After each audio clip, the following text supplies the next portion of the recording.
Goeiedag, good day, fellow South Africans and citizens of the world.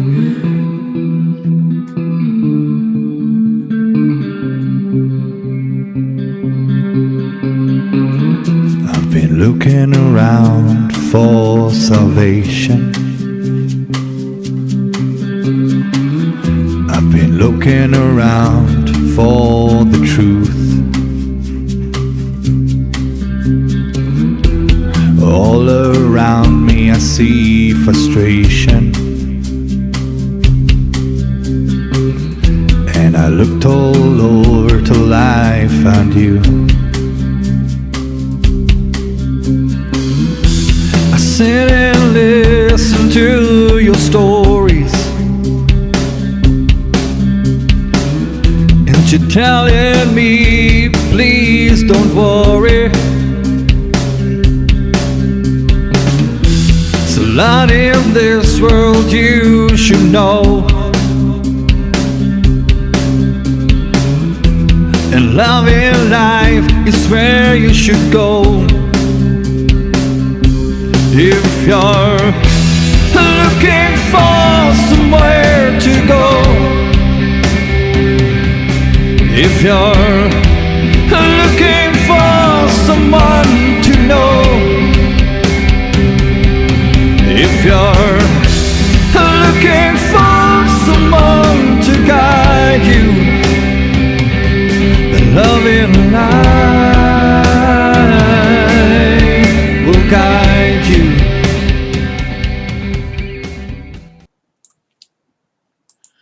Goeienaand, good evening, fellow South Africans and citizens of the world, and welcome to tonight's live stream. And yes, I'm just checking my audio is on. I'm sure you can hear me. That's good. All right, now, some things I need to talk about before we actually get into we'll get on with our guest tonight. First of all, farms have been set alight across the Free State, including the areas of Boshoff, Christiana, Dealsville, Bultfontein, Hertzogville, Warrenton, and others. Please, guys, pray for the farmers and rural communities. Thousands of livestock have been lost. This is a short video taken earlier today in the Free State by Chris van Biljon of Boere Droogtehulp. Let's just have a look at that. It's quite frightening.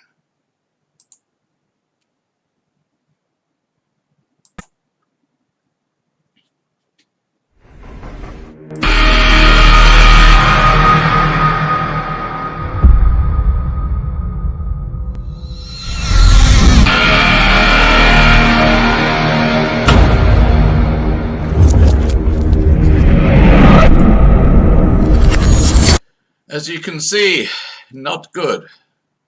And those fires, by the way, have been deliberately lit. And I'm going to say no more than that. Okay, let us also pray for Angelo Agrisi, who is in a very, very poor state of health.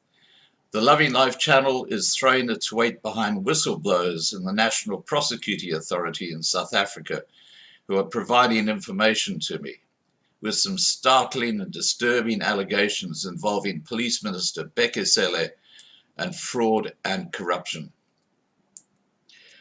All right, now Thursday night live at 8 p.m, we will have Isaac van Zyl from Boereligion and Heinmarks from ULA together joining us on a live stream. I am absolutely delighted that they have joined forces, and the more people can work together, the better. Now, on to tonight's subject. Below this video, in the description, you will see evidence that the Rothschilds and Bill Gates are behind this planned scam and lockdown, which has been shrouded behind the coronavirus. Our guest tonight, Sanjeev Sabhlok, a former economist at the Victorian Treasury Department, quit his job in protest at Daniel Andrews' police state. Now, Daniel Andrews is the Premier of Victoria in Australia. Sanjeev penned a devastating op-ed slamming the government's coronavirus response. Sanjeev Sabhlok, who moved to Melbourne from India in 2001, resigned a couple of weeks ago after being asked to remove a number of inflammatory social media posts criticizing the state government. Mr. Sabhlok said, "These monsters need to be tried for crimes against humanity and shot," in one post earlier this month, responding to a tweet by UK Conservative commentator Suzanne Evans criticizing a Labour Member of Parliament in that country. Now, what I'm going to do is play you a short video which will give you a bit of background to Sanjeev's situation here in Australia. Here we go. Sanjeev describes the government's approach as a sledgehammer to kill a swarm of flies. They started forcing the people without any risk. Okay, let me just get this right, guys. Open with Windows Media. Let's try that one.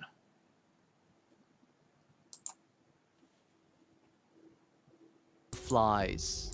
They started forcing the people without any risk to wear masks and then to bash them up and then to start wasting everybody's time discussing that. Sanjeev describes the government's approach as a sledgehammer to kill a swarm of flies. They started forcing the people without any risk to wear masks and then to bash them up and then to start wasting everybody's time discussing that. And they did not look at that hotel quarantine. They did not do that, right? So what you're saying here is let it rip is the worst, is the sign of the ultimate stupidity. The person who says that is the biggest fool in the world because he doesn't know what he's saying. Sanjeev is no COVID denier. He lives by fundamental economic principles such as risk, even at the shops. So I actually wear an N95 mask along with a face shield and my disposable gloves. This I've been doing for months on end. In fact, I started wearing masks in February. Good morning. I'm speaking from Ruffy Lake Park, and I've got a question for the Chief Health Officer of Victoria. I took a video of myself walking in an empty, completely empty park and saying, hey, Mr. Sutton, can you please explain to me where is the evidence that I'm going to get a virus or I'm going to pass on a virus in this environment? Victoria's second wave nightmare began on June 30. A week later, Melbourne was placed under Stage 3 lockdown. For a period of 6 weeks. Less than a month on, we moved into a complete shutdown, Stage 4, before the Premier announced his roadmap to recovery. I want a Christmas that is as close to normal as possible, and this is the only way. But almost 6 weeks on, there's no end in sight. Sanjeev, meanwhile, is causing an almighty headache for the government, using his newfound free time to pen a book. Called The Great Hysteria and the Broken State. This is the biggest hysteria, in my view, in the history of humanity. Nothing like this has ever happened before on a scale and magnitude across the world. We think we should stop the lockdown and try and get on with some normality in life, being careful about how we relate to other people. Surgeon Jeff Wells says he's a golf buddy of Daniel Andrews and now part of a growing movement of 500 medical experts demanding the lockdown come to an end.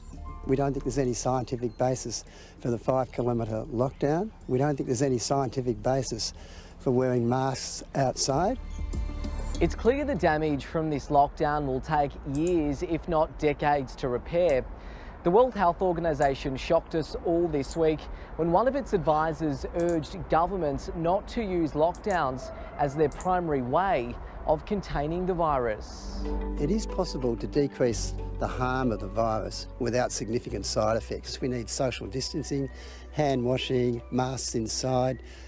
We need very, very good contact tracing. Now, this has been the case in New South Wales. After 104 press conferences, Premier Daniel Andrews has become good at brushing aside criticism, which is now coming from high and low.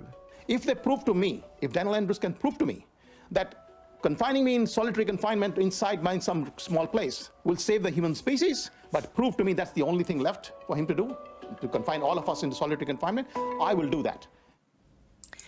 We'll be watching the Victorian... Okay, there you go, guys. That gives you a bit of background to Sanjeev. He's quite a remarkable man who stands up for the truth and integrity. Now, please remember to subscribe to the Loving Life channels to be kept informed, and feel free to ask questions of my guest in the side chat. Now, let me get Sanjeev on so we can get this discussion about the Victorian police state underway.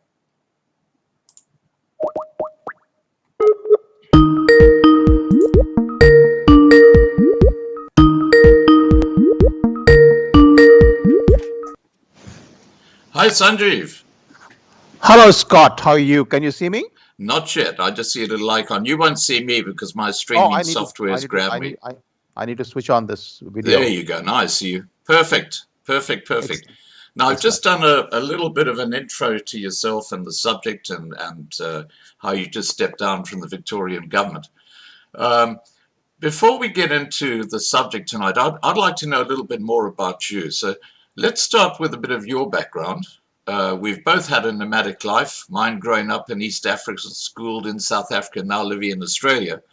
You were born and raised in India. You got Absolutely. a PhD in California and more recently a politician in the state of Victoria. Take I don't us know through about the your politics. journey, starting with your memories of India. Over to you. In India, there's a thing called the Indian Administrative Service. It is the senior most civil service of India, the permanent civil service. And, it's members of that service become the cabinet secretary and so on, senior most post in the government. So I had joined that job. It's very competitive. And then I realized that the Indian system is a complete shambles. And I decided that I needed to work on fixing it. So I resigned in order to start a political movement for reform, which I have been working on for the last 20 years. And in fact, we succeeded in forming a political party in 2013, which has been doing a fair bit of work at the grassroots level in some parts of India for the past 3 or 4 years. So that's been my major exercise in terms of my writings, in terms of my work on the ground in India and so on. So that is my Indian background, which is the main background I have. The background here is basically that I came just because I just couldn't possibly continue in the country there, while there was no support for a political party of this sort at that stage. And so it took a very long time. And so I basically was working as a kind of a refugee, in a sense, a political refugee, you can call it, Right. trying to get get a bit of living out here and learn some things useful. So initially I got a job in what is called the Victorian Workcover Authority, occupational health and safety stuff, and then got a job in the Treasury. So I've been pretty happy in the Treasury. I've learned a lot, very helpful, and all that information actually feeds back into my writings and books and other things for India. I'm 99% focused on India. I was, at least, till this whole mess started. And I've written, say, 17 articles in the Times of India. So I write regularly in the Times of India, which is India's largest English newspaper. And I have a blog. So I wrote 17 articles about this pandemic on Times of India on my blog. And I've been sharing my views internally within the department because this whole thing is inconsistent with the standards and policies, frameworks of Victoria. So what I've been talking about and advocating as, good governance system just collapsed completely in front of my eyes. Right. And that's what led me to raise some matters on social media, following which I was asked to remove them, and I said I won't, and so I just resigned. Yeah.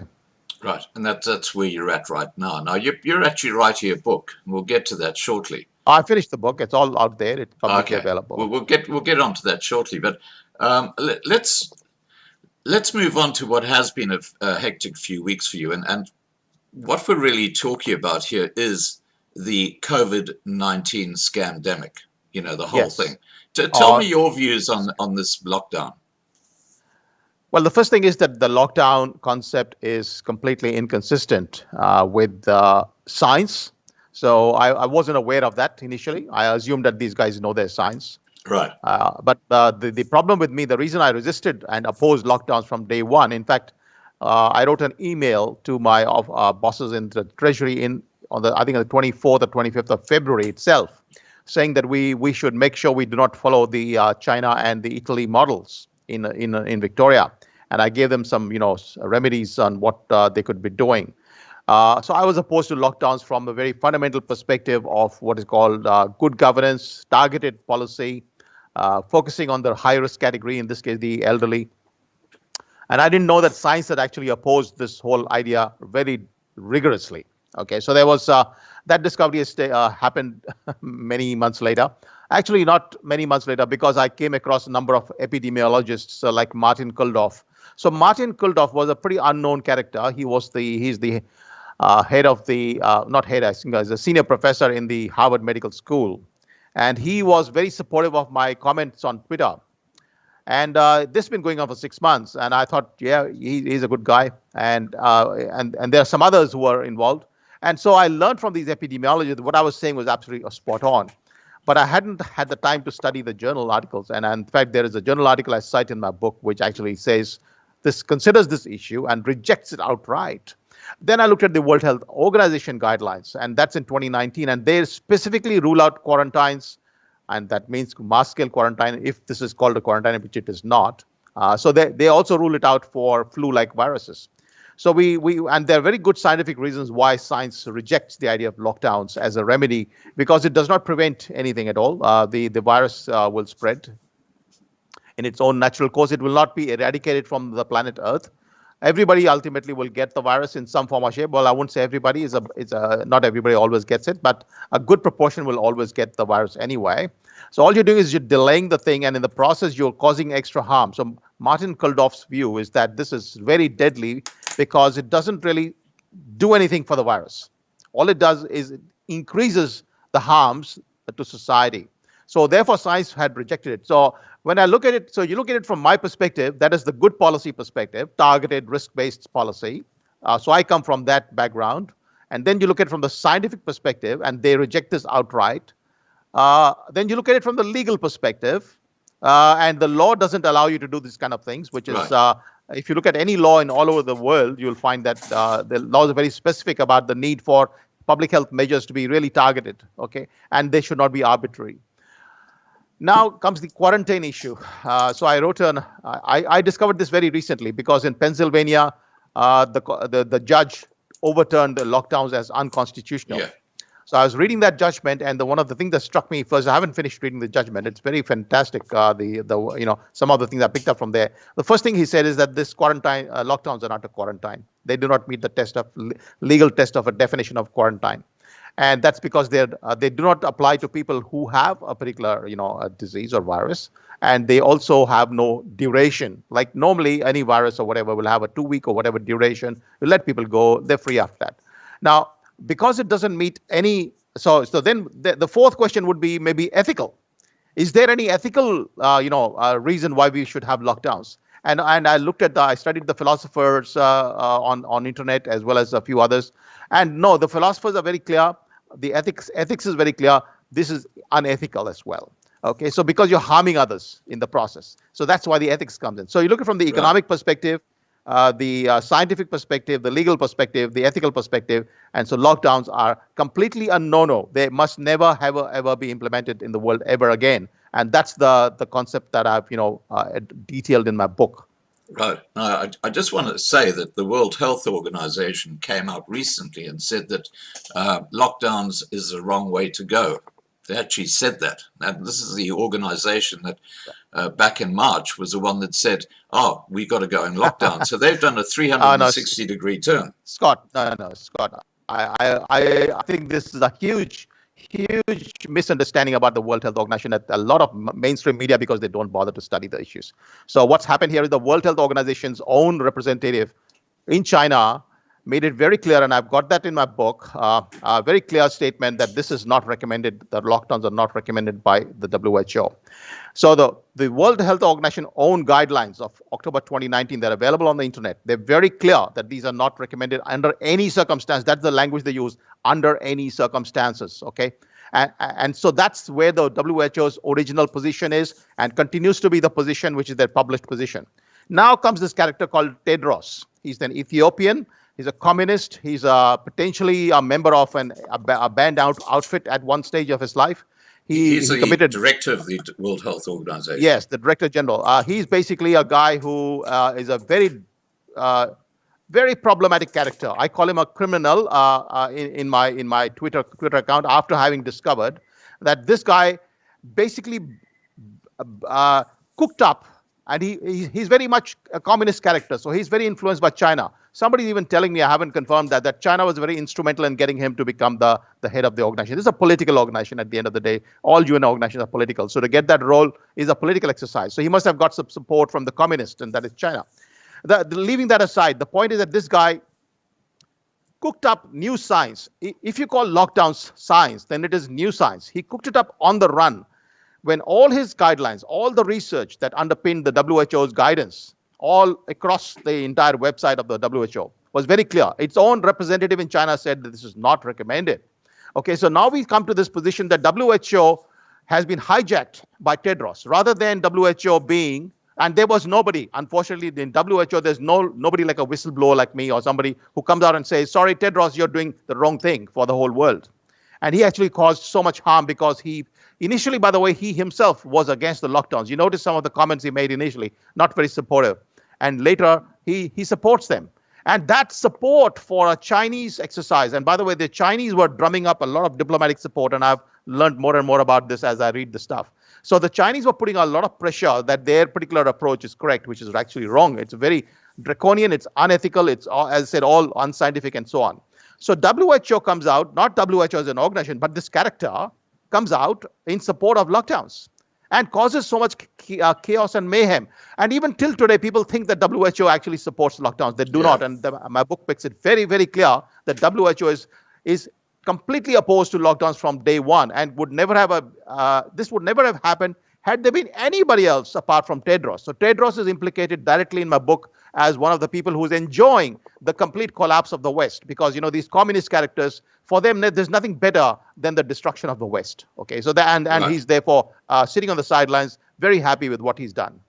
Now, I need to just take that one step further. And what happened, as we all know, is the lockdown just seemed to spread all over the world in March. It was just like the whole world said, we're going in lockdown. Now, one of the, I sent you a link earlier this morning, our time. And on that link was a lot of information and evidence showing that the Rothschilds and Bill Gates are involved in this whole scam. It's a planned situation, including patents that have been taken out by Richard Rothschild, which basically lock up the testing kits for COVID-19, which were prepared I think you got the patent in 2015 for these COVID testing kits. And these COVID testing kits were then circulated around the world, millions of them, back in 2018. How does that work? I mean, clearly, this was all planned. Look, I unfortunately, because of my limitations of time, have not studied that issue in detail. Right. I have come across it here and there. And I do know that these tests are very controversial and actually were, in my view, in fact, the more I read about the tests, I think that they don't even do anything about this thing. So there's a lot of questions in my mind at the moment about are they really detecting COVID or are they detecting flu? And that, look, I won't be raising these questions too much because I haven't studied them. Let me not try to, validate them by raising them. They're all in the back of my mind, okay? So what you raise is also in the back of my mind. I am sort of not having the time. I do not have the time to investigate it, but I suspect if there is any truth to these things, they will come out. But the PCR test for sure, we know that, the German, one German Fuhlmich or something, his name, a lawyer, doctor, he's from California, he's leading a complete case of crimes against humanity against the WHO. And he's using the PCR test as a basis, and he's got lots of proofs there in his, in his thing, which came out in a video, and I've studied that carefully. And I think there's a lot of validity in what he's saying, that these PCR tests are not even designed for any of these things. So we sort of have there is definitely that issue. About the planning part, I think, but the test, the test inventor apparently has died some time ago, and we don't have his views on this. There's a guy in South Australia, somebody says he worked with the inventor, and we should, I've said, let's try to get in touch with him to tell us more about these tests. But the tests, are part of science. So people keep on developing things anyway. So that's not really the main, it's not like says that that's a bit of a plan to do this thing. I really don't from what I can see, that the main element is Neil Ferguson. So I've identified in my book that everything was going relatively fine. Everybody was following a relatively well done plan. Like, Victoria's pandemic plan is actually a very sensible plan. As you look to the plan, it's talking about educating people. It's talking about targeted closure of workplaces and so on and so forth. It's not at all talking about curfews, lockdowns, all the kind of stuff that we see, mandatory masks outdoors. It's not talking about that at all. And so when we're looking at these original plans of March 2020, everybody seemed to be doing the right thing. And then comes Neil Ferguson on the 16th of March with his, the Imperial College model with 30 other co-authors. Right. And the media picks it up because he's saying that how many people, I think it's more than 500,000 people will die in England. That's what his estimate was. Something in this crazy range, 500,000 or something will die from COVID in a very short time. And that then he became... Now, apparently, he did not really advocate lockdown necessarily in his article. He said that could be an option. Now, that option does not exist in science, by the way. He just cooked it up again. So we have this character, Neil Ferguson, who's allegedly a scientist, but he's gone wrong innumerable occasions in the past, as I've understood later. He comes out in support of these kind of lockdowns. This Tedros comes out he's being influenced by China. He goes to China, I think, or has a chat with the Chinese people. And he's been influenced a lot by the Chinese. And so the net result is that we have these very senior people telling us that lockdown is an option. And remember, the local guy here, like our doctor, chief health officer, Brett Sutton, he's absolutely unqualified to do anything to do with infectious disease. He's got no background in infectious disease. Like Tedros. No, Brett Sutton. But Tedros is the same. Tedros hasn't got a medical background. Oh, really? I didn't know that. That's shocking. But our Brett Sutton character, he has got no background in dealing with pandemics, okay? He's not dealt with infectious disease. He's got a completely different background. Unlike, say, Anders Tegnell from Sweden, who's got a phenomenal background in infectious disease. Yeah.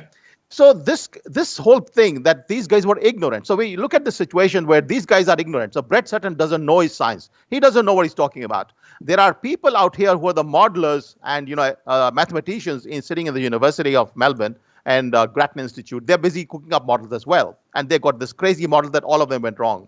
And so these mathematicians come out with these numbers. The ignorant man, Brett Sutton, who's got no clue what he's doing in life, apart from just being a bureaucrat of some sort. He says, okay, the Neil Ferguson is saying this, my institutes are saying this, Grattan is saying this, the World Health Organization chief is saying this, so I must tell maybe the premier that, hey, we better lock down. Somehow, there was a pressure built up on the basis of ignorance, and people like me, the economists who were actually advised them to not do such things, were not listened to. So I have written in my book as well, and I've published an open letter to the Treasury Secretary of Victoria. That when did the Treasury stop advising the government on these matters? Because we've never, we always advise the government on everything. Right. And in this case, I was told in writing by the Treasury, or maybe at least there's a verbal communication. I forget now. I've asked them for the details. I was told that this is a matter only for the DHHS, which is the health department. And that's never happened in the past in any policy area, because the Treasury will advise the government on every single policy, no matter what area, no matter what issue. And so when the economists like me, who are all very concerned, by the way, I know a lot of economists in the Treasury who are deeply concerned about what's going on. Right. And so none of the economists were listened to at the table. We had this ignorant man called Brett Sutton, who doesn't know anything about infectious disease. He's sitting out there getting panicky, and he's cooking up. And now I've actually found a document written by him, about a 14-page document. I just found it last night. It was presented to the Parliament in the month of September. I'm going to read that, and I can guarantee he will not show any understanding of infectious disease. Because if you do understand infectious disease, you realize that the reason why lockdowns are not required, cannot be recommended, is because it doesn't kill the virus. It's a very basic common sense thing. Right. And so what we need is to protect those who are the elderly. We also need to ensure that the young people who are not going to be infected get the disease in a harmless to them as soon as possible, because you can't keep protecting the elderly for 6 months or 12 months. You need to. This virus goes in about 6 weeks. Okay, from the beginning to the end. If you look at the data as well, the numbers started rising in the month of mid-March in Europe, and they peaked in mid-April, and then they faded out. So it basically a 6-week exercise in which the vast majority of the young who will get infected get the infection. Nothing happens to them, and then they cannot transmit the virus, which means the virus cannot transmit to the elderly, who are then safe. So the only way to make the elderly safe is to have the young get the disease, which is very harmless. My entire sister's family in India had the disease. They had nothing to. It just didn't cause them any problem. They all had. My sister had a little bit of a longer duration, some tiredness. But then they did the antibodies. They've all had this disease. Okay, so this is relatively harmless. And I said it's 15 now. It's 15 out of 100,000 people in the world have died so far. 15 out of 100,000. And I give the example of the MCG, the cricket ground. Imagine a full ground. At one stage, it had 100,000 capacity. Yeah. And in that ground, 13 people go out for a drink or a whatever. Do you notice them? Do you even know what's going on? And of the 13, the vast majority of them are above the age of 80, well above the longevity of the average person. Right. So what we've seen is a mass hysteria that for which the data was a fear campaign by the media. The media is actually only partly responsible. I blame ultimately the politicians. People like Daniel Andrews have been churning out advertisements to scare the people. I won't use the language, but they're really, scaring them completely. The people in Victoria I think this is like the biggest calamity since the plague. In fact, polling across the world has shown that the average person in most countries thinks that this pandemic has killed 7% of the population. 7%. That's crazy. Okay. Look, I just want to just say to everybody, we've got well over 300 people watching right now, that Sanjeev he resigned from politics a few weeks ago because not from politics, but from the public service. From the public service, yeah, as one of the economists there in Victoria. Now, although Sanjeev is from Victoria, Australia, and not South Africa. A lot of my viewers are from South Africa. What we're talking about is impacting the world in the same manner. So Sanjeev comes with a lot of knowledge in this area. Now, it takes balls and integrity to take on the establishment, and I really take my hat off to you for doing that. I've done it in the past. I know how they kick back. Now, when we talk about the virus and the testing and stuff like that. In Kenya, the Prime Minister is a doctor. I don't know if you heard this, but he actually took tests of a pawpaw, a goat, and some oil. I heard that. And they all came back positive with the virus. Just absolutely ridiculous. Now, it is ridiculous. In South Africa, you've got another ridiculous situation because the lockdown is based on social distancing. Now, in South Africa, it's a third world country, unfortunately. There are a lot of townships. You sometimes got 5 families living in a small shack together. You lock them down in there. Where's the social distancing? It can't work in a country like South Africa. And it has completely decimated that country's economy. Absolutely. Now, you take the Victorian economy. What has this lockdown done to your economy? Oh, it's in shambles. I mean, the numbers are very, very bad. I don't have the latest numbers, but I think the economy went back by 2020, 15 to 20% down.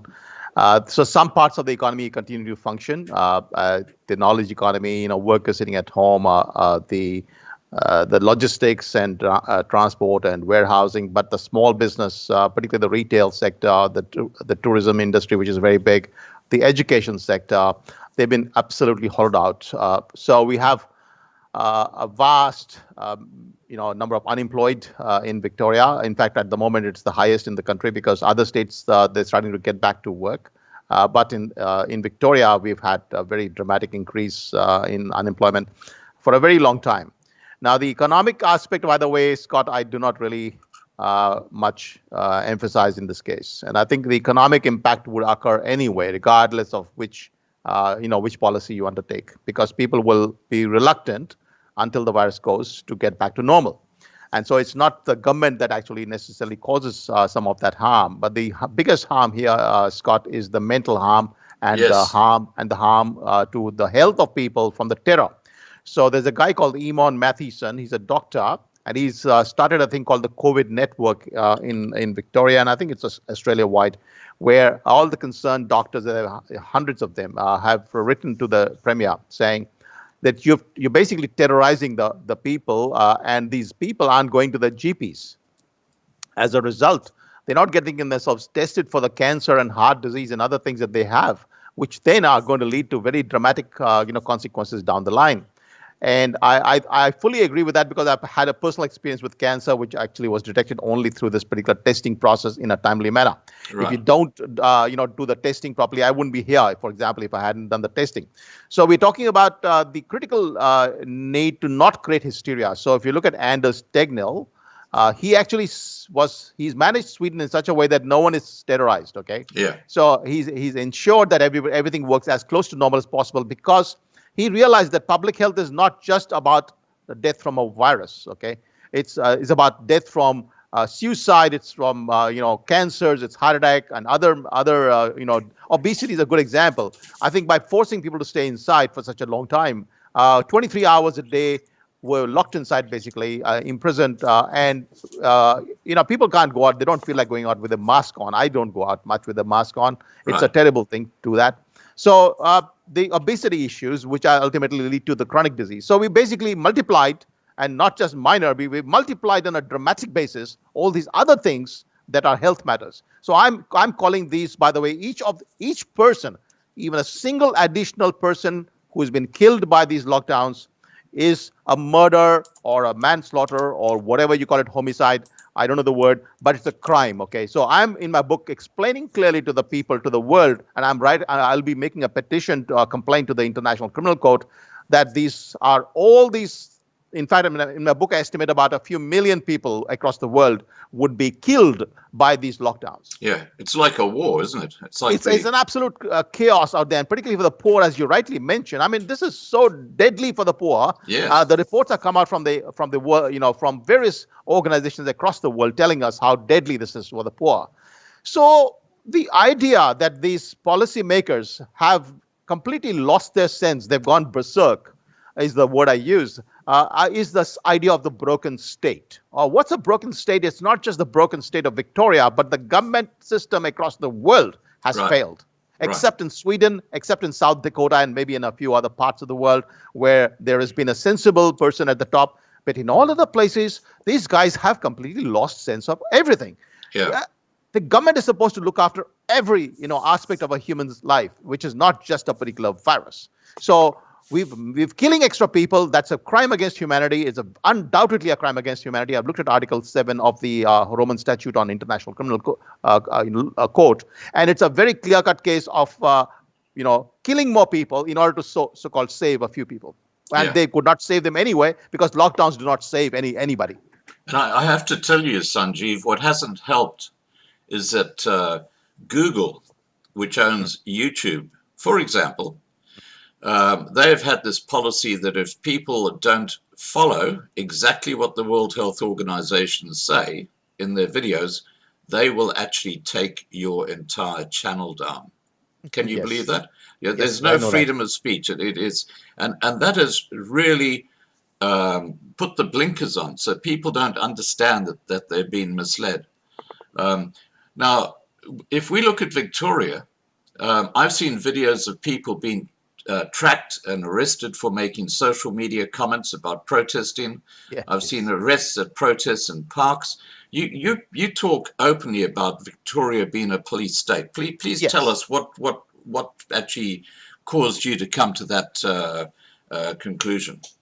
Well, I was generally making comments, and I said I wrote 17 articles about lockdowns and such policies in the Times of India. So I was focusing on India, and I was also sharing my articles within the department with a few people and raising these concerns within the department with the managers and others. But really, I was letting this go. But the mask mandate, which came in July, really freaked me out. I started directly challenging the health officer for evidence for these mask mandate outdoors. He did not respond and has not responded. And I will not rest till I get him to prove his case, which is not there. So I will not rest. He doesn't know me. I will never rest. If somebody's, personally, I'd say, do not step on me is my word. Okay, do not step on me. And I think that I hope he understands.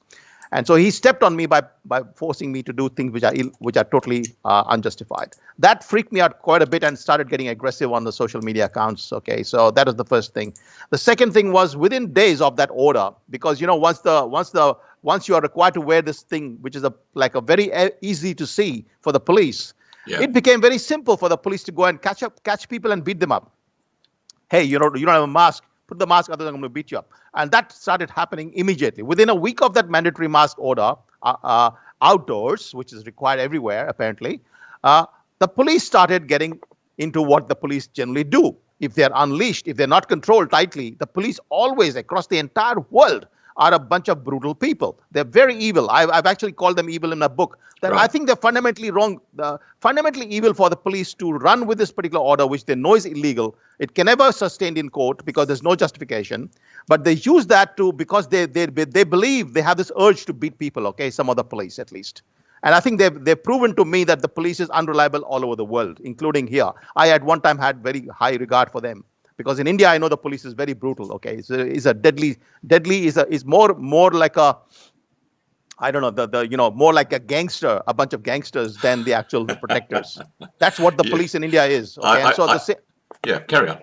So the same thing probably here, in a sense that the gangster kind of people have joined the police in some form or shape, and this led them, gave them the freedom to go and beat up the people. And this was very brutal. What they were doing was unbelievable. Okay, the videos coming. And so what did I do? I started calling this a police state. I started saying this in 1984.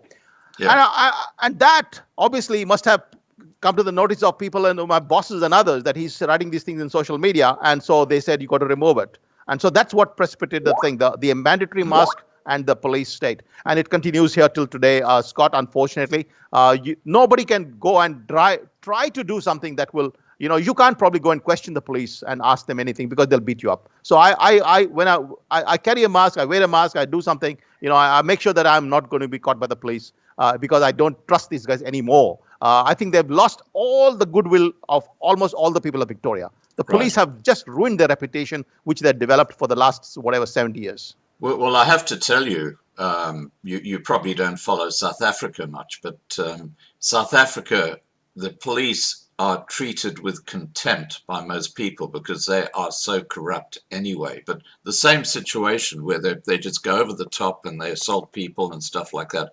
And I'm not saying everybody in the police force in South Africa, but certainly a large percentage are like this. And it is very, very disturbing because it's like bullies, Absolutely.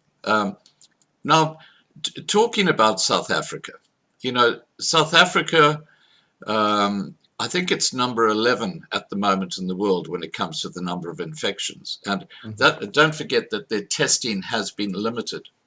I'm of the belief that rather like what happened in Sweden, where they didn't have a lockdown, because they've got this problem in the townships, and believe it or not, while they were locking down and guest houses weren't allowed to be occupied, you couldn't go and stay in one, the African taxis were allowed to travel around 100% full.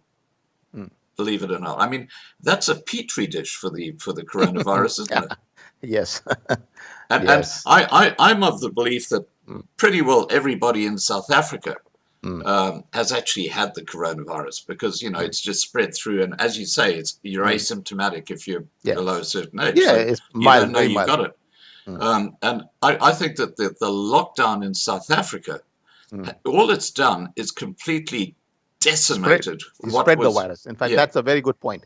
And it's also decimated what was left of the economy of South Africa, which wasn't much.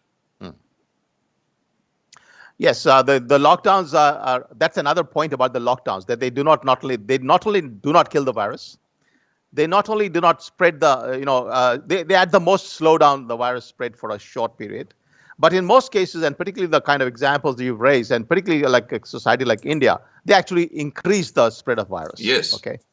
So we've actually now the good thing about this, by the way, and I'm not sure about South Africa, but I suspect the death rates for India, for example, are extraordinarily low. Yeah. And the reason why they're low is because this is just a form of common cold. Okay. Like you have the deadly flu is a form of flu. This is a form of common cold. Now, anybody who's had common cold develops immunity for a few years towards a similar virus. That's called cross-reactivity. So Indians, being a very unhygienic place in India, so you keep getting this common cold all the time. And so almost every Indian has a very strong cross-immunity to this virus. Right. And that's the one reason why this virus has almost killed nobody. It's only killed a few, I think 100,000 people, whereas that's like 4 days of deaths in India. You know, on average, 25,000 people die per day in India. Wow. And at this point, it's 4.5 days of deaths in India for the whole year, extra deaths attributable to COVID. So you look at that number and say, that's not even a normal seasonal, that's not even a bad flu. It's like nothing, you know, 4 days out of 365, or maybe 6 at the end of the day. It's nothing. It's less than a week. In fact, globally, it's just about a week's extra deaths across the world from this virus, which is nothing. In fact, we should not be calling it even up. You know, it's definitely a pandemic of some sort, but it's nothing. It's not even reached the magnitude of the Asian flu or the Hong Kong flu, which killed about 4 million people across the world. This one has killed one. Spanish, of course, would have killed 210 million people. Yeah. Okay. So that's in today's population would have killed 210 million. So that's not Spanish flu at all. But it's not yet even close to the Asian flu and Hong Kong flu, which I mentioned earlier. So we sort of see, and that's due to the fact which a lot of people, by the way, are finding out, which is similar to the swine flu. When you look at the history of swine flu, you find a lot of similarities with this one.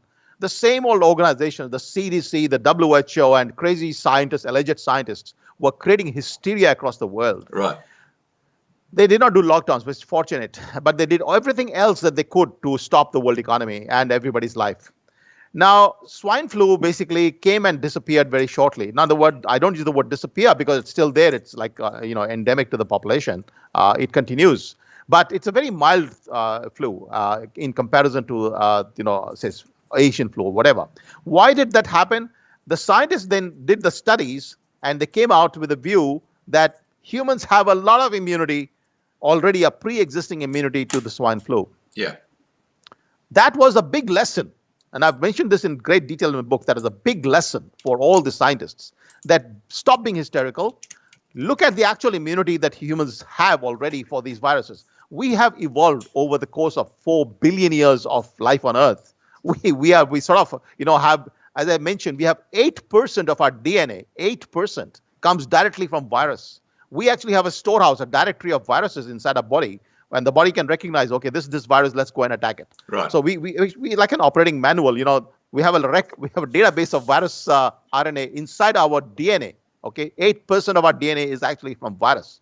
Now, where bodies so finally evolved across the billions of years, and then we have the scientists freaking out at every small little thing that comes up in front of them, and there's stupid models on top of that. So what is happening here in India, and I'm almost certain, but I'm not sure, I haven't studied, is that South Africa as well, you'd find that there's a large amount of cross immunity because of the lack of hygiene in those kind of tenements that you've described. Yes. Those are the places where people are actually very safe, and they're generally very safe because they already have had common cold.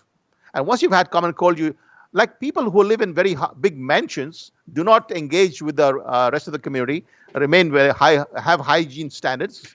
They are actually more vulnerable to this particular virus than the people who are living in really shanty conditions. Well, I have to share a secret with you. When I was a young man, my first job was working in the bank.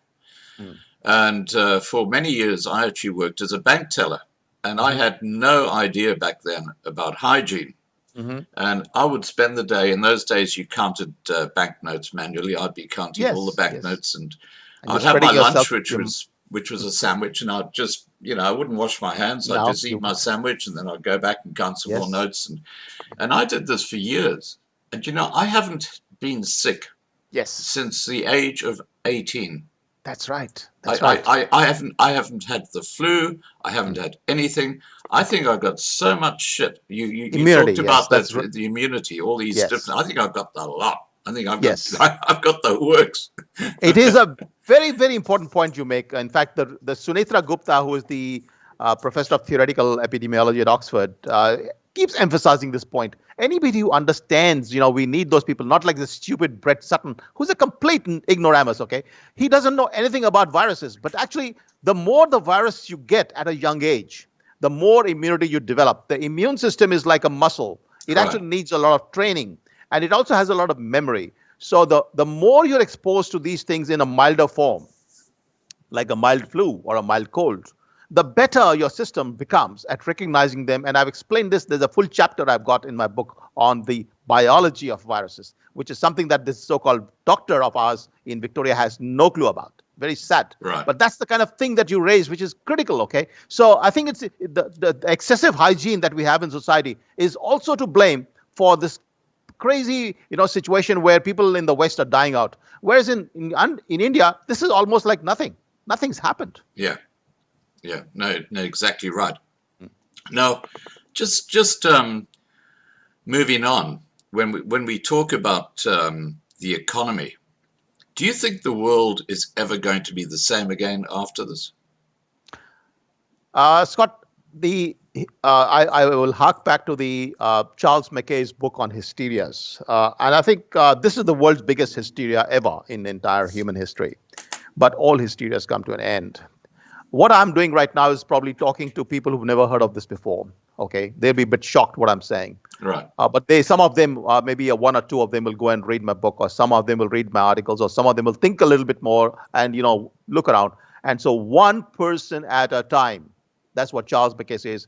Hysterias will end they come as a group. Everybody gets hysterical at the same time, except people like me who are really ultra rational. But that's a very small proportion of the world. Most people get very emotional and very scared very quickly.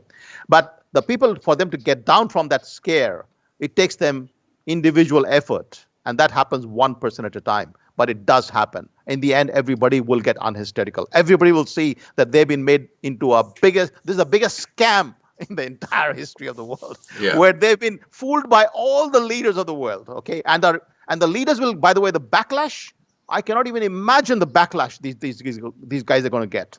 In my article in the Fin Review, I said, how are you going to get out of this, politicians? How are you going to get out of the mess you've created? Yeah. You've created this scare. You've destroyed the economy. You are not, you're doing this crazy lockdowns. How are you going to tell people that, I'm sorry, but this was not even an Asian flu. It was not even it's just a bad flu. It's like worse, a little bit worse than a bad flu. How are you going to tell them that? What kind of, standing will you have in society after that? So really, the backlash for these politicians, once people start understanding, will be humongous. And so I'm expecting, by the way, this is my view, I'm expecting a complete change. This is, of course, very maybe my delusion. I'm expecting a lot of political changes across the world as people realize that they've been lied to through their teeth. It's like crazy lies. So that's, I guess, the first step. So in answer to the two things that I've mentioned here that answer your question partly. The first is the hysteria will end, number one. The economy will get back to normal in some way. Number two is people like me, people like the others who are now speaking out, will take charge of the society. Okay, the society will no longer remain in the hands of these fools. The society will say, thank you so much. Off you go to the jail. We want other people. This happens each time with all hysterias, that there's a lot of political turmoil. Now, I'm not saying I'm going to join politics, but I'm saying that people like me, okay, just note that word. I didn't say me. Right. But the point is that there will be a political change happening across the world. And so it'll be a change for the better. There'll be a change where people will start realizing that they've been lied to by these politicians. They need politicians who actually are like that governor of South Dakota, a brilliant lady who talks so much sense. Right. They need people like them to lead. Okay, so we will as a society shift, but to a better equilibrium. I believe we will be much better off now as a result of this hysteria, because we will get rid of a lot of crap. This is, by the way, not the only crap in the world that's happening. You're aware of the climate change crap. I've alluded to that in my book, but the climate change hysteria is not as large, but it's pretty close, okay? And it's causing us enormous harm, but not nowhere in the league of this particular hysteria, okay? So, but the fact that people will start listening to people like me, who've been talking this sense for so much time, but nobody listens because the mainstream media, in fact, the mainstream media has now finally given me an opportunity to talk in the current affairs program, in the Sunrise program yesterday, and who knows, the mainstream media is trying to listen to people like me, okay? Because I'm also a mainstream guy. Yeah, and so we're talking about the world beginning to think for the first time. Yeah. What are the facts? Can we please see the proofs? we're listening to so-called experts who do not know anything. Yeah. They do not have any sense of ethics. They don't have sense of legal. They don't have the knowledge of the law. They're just like crazy numbers people. And the numbers, by the way, in climate change, they also can cook up any number that you like. You can cook up any number in the future that the world will, blow up by 25 degrees or whatever. There's just numbers. Yeah. And because I'm an economist, I've done numbers. I'm a PhD in economics. There's a very intensive numbers field, economics. And no, I know how models work, and they're completely delusional. We must never rely upon any model. We need all these things together: the understanding of the economy, the understanding of the law, the ethics, and the science. All together must come, must be understood to form a good judgment about how society should function. Right. Now, one thing we haven't touched on yet is, to me, the elephant in the room. Yeah. And that is vaccines. I look at Moderna, which is Bill Gates's outfit. They want to actually put something into our bodies that's going to change our DNA. They're playing God. What are your thoughts on that? Look, I haven't come to that point yet of concluding that a vaccine will change DNA, because it's pretty unlikely. I would say the idea that a vaccine, which at the most can produce an antibody, the idea that it will scientifically change the DNA of a person is so implausible that I would not even maybe study that carefully. Okay, well, I'll tell you how it works. And this, I've read a lot of articles about this, and what they've actually got in this vaccine is, I think it's a synthetic RNA, but it's like a plug. And what it does is it actually plugs into your DNA and changes your DNA and actually stops the coronavirus from affecting you. I mean, that's the theory. Well, now, that's not the way it works, Scott. From what I understand, the RNA is a kind of a small, harmless piece or replica of the virus RNA, and it is used to mimic the receptors on our cells, which then call out the antibody system, and they produce antibodies. So I will have to study this concept, because I do not see any possibility in my mind. Well, I hope not, because if they start playing God, then that's a problem. No, the vaccine question is a bit more more legal and philosophical, I would say, rather than this scientific issue of DNA.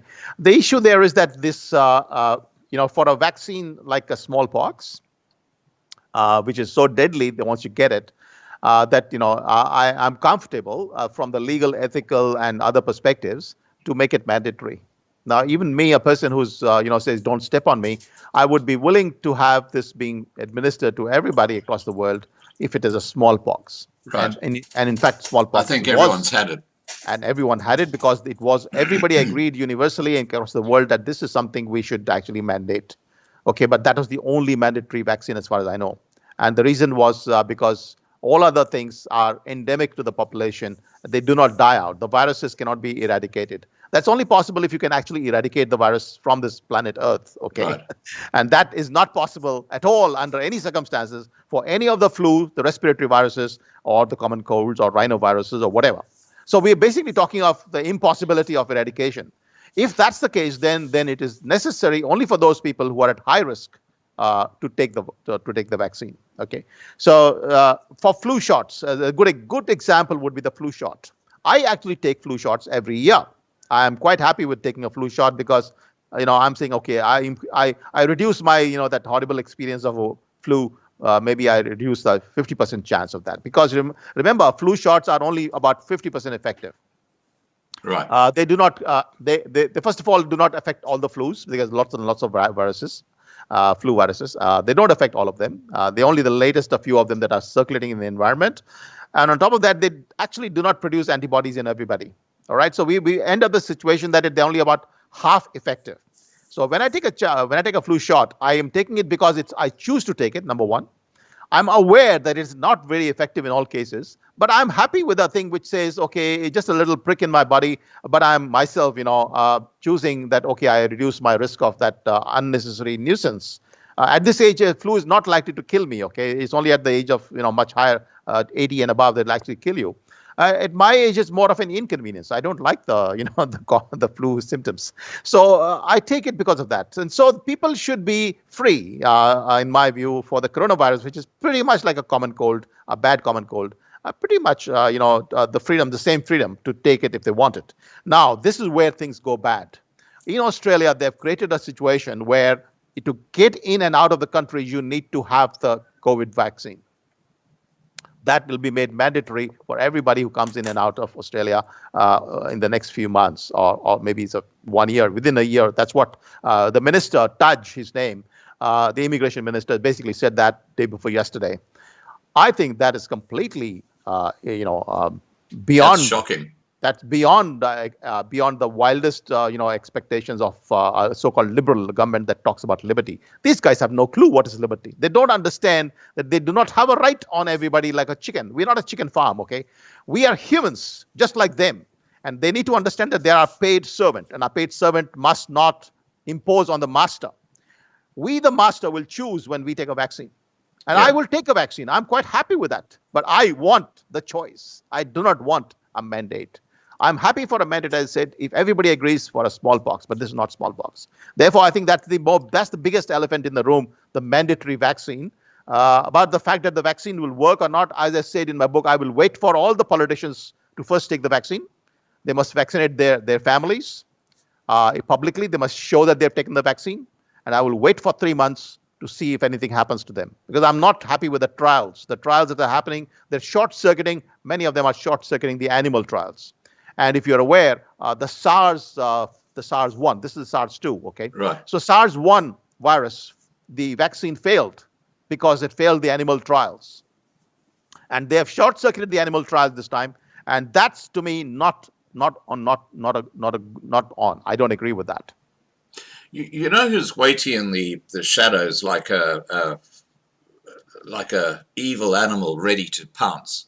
Are the people like Bill Gates? Who yes, they're pushing for a mandatory vaccine around the world. Bill Gates is one of those crazy characters. I keep saying there are these numbers people. Okay, like Bill Gates was a great mathematical genius at his age, young age, and people with numbers have this chronic problem. They have no understanding of ethics. Okay, so Bill Gates is a great guy. I'm using his Surface Pro right now. So I use his, MS-DOS. I really love the guy. I think he's a great man, but he has no understanding of ethics. He doesn't know what's good and bad. Okay, he's just, as you said, he's an evil. Well, because he doesn't know the difference between good and evil. Okay, so that's what happens to engineers. People who study only numbers and become so engrossed in their numbers and the computer chips or whatever the programs, they think of human beings as numbers. For them, we are like transistor chips. They can connect us here, they can take us there. He thinks of us, he's got a mental map. All these humans are basically little numbers. Okay?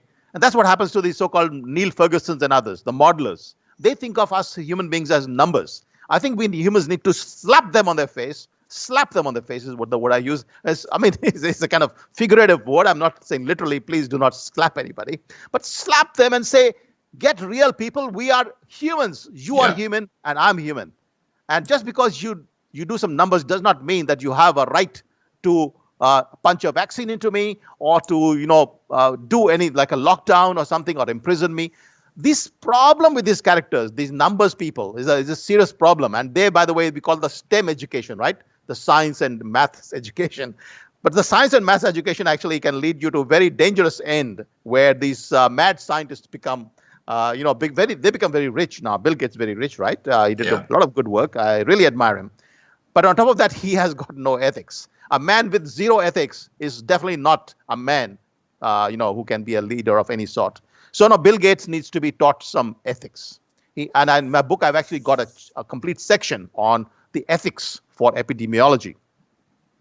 This discipline of epidemiology, except for people like Anders Tegnell, Sunetra Gupta, and Martin Kulldorff, and a few others, there are a lot of people in this area, about, I think 95% of them have no ethics at all. They have no training in ethics. They don't understand ethics. They don't understand that human beings are not chicken. If they can't distinguish us from chicken, I think there's a real problem, right? Yeah. If they think that this man is my chicken, I can punch him with a vaccine the moment I feel like, because like they do in a battery farm, a battery hen farm. I think that's where the problem comes. In their mindset, they are not trained. They do not understand. They have no understanding of model philosophy or any of those things, ethics and so on. So yeah, this extra focus on STEM training has cost us the humanities training. We say humanity is very important. Yeah. I actually believe humanity is more important. And that is because it gives you an understanding of others as humans, and with all the rights and privileges that all humans should have, that we should have. Does Bill Gates want me to have the power to lock him up and punch him with whatever vaccine I want? Does Bill Gates want it? I think Bill Gates should be sent this video so that he can listen to his great admirer, who also says that he has got no ethics. And that's not a good thing to be in a position, when you've got so much wealth. And so his vaccine program is good. He should do the research. I have no problem with all the research that they do. But I disagree with the idea that this should be punched into everybody at the whim and fancy of anybody. It's a choice that we must all make based on our own consent and personal decisions. Yeah, well, I think that what's actually happened this year has been extraordinary because firstly, you had the lockdown, which went pretty well around the world. And as you say, that is actually illegal. Unscientific evil, absolutely. It's illegal. And yes. Now you've got governments around the world saying that as soon as we got a vaccine, you will have it. Otherwise, I think in Australia, they're actually saying if you don't have the vaccine, you can't go into a shop or something like that. And this thing you've just said now about travel shocks me because I love traveling. That has been announced. So it's not something secret. That's been fully announced now. Yeah. How are they going to check to see if you've had the vaccine before you travel? Or you'll have to provide all the proofs, I'm sure. The electronic databases and so on, everything will be in a blockchain or something that you can't hide and so on. Oh, look, they can do that. Look, the technology is available for all these things. If you leave it to the technologists, the world today, and that's the risk I'm pointing out here. Yeah. The technologists will actually imprison you and they will bind you and they will treat you like little chicken, like the pet chicken or dog or cat or even worse, So we must be very, very wary right now. If the world doesn't wake up now to the dangers of promoting STEM education blindly and to not bringing in a bit of a balance at the top, which, by the way, our politicians are supposed to do. Our politicians have completely failed. They're bowing their head at the so-called, the altar of the expert. And the expert is the most dangerous creature in the world. There's nothing in the world more dangerous than an expert because the expert is very good at a small thing, but he's terrible at everything else. He's terrible. And so we must never, ever bow down to any expert, but let that input come in and then have another input come in, have another one. And that's why the balance is required. And that's why I think a new set of leaders will evolve. I'm just talking on behalf of many of them who will come forward, who hopefully will lead us and will bring the right balance in the world because it's gone a bit too much. This entire focus on technology and so on. No, we're not. We cannot be held hostage or kind of kidnapped by technology. Our lives are completely independent. We can do whatever we want on this planet Earth so long as we don't harm others. And this is not the way, all this stuff that we're seeing is not the way for the world to go ahead. Right. Now, I've something's just crossed my mind here, which I need to share with you. And that is that Bill Gates is on the record for saying that there are too many people on Earth. And the population should come down to under 1 billion. Now, currently we've got about 7 billion. Now, I asked him. Yeah, so let me just finish the point. The point is that we don't know what's in his vaccine. And you take that vaccine and suddenly you've got a generation of people who can't have children because there might be something in there that actually, and this is, as you said, he's got no ethics, so he doesn't care. Sorry, back to you. Yeah, no. So I think there are 2 points you've raised. So the first point, let me address that first, and the second part about the vaccine and the reproductive capacity of that. So the first one is really that boils back to the fact that he has no ethics. And so my plea to Bill Gates, this is my plea, and I make that plea to everybody who thinks there's more people in the world today. I ask them to go and commit suicide on the spot. Let them lead by example. We have one less person in the world. Can they do that for us as a favor? I asked it to everybody who says there's more people in the world, than we need, because you have no right to tell others what they shall have. Whether they have one child or 10 children, it's their private business. Yeah. We owe our origin on this planet not to Bill Gates or to any of these so-called Malthusian thinkers. We owe our origin to either to God or to the evolution of life. We do not owe anything to any of these Bill Gates and other so-called brilliant thinkers who think the world is overpopulated. Well, the first thing I would ask Bill Gates in that case, if he's ever said that, is to go and commit suicide. That'd be very helpful. Okay, it'll achieve the goal he wants. There'll be one less person on the planet.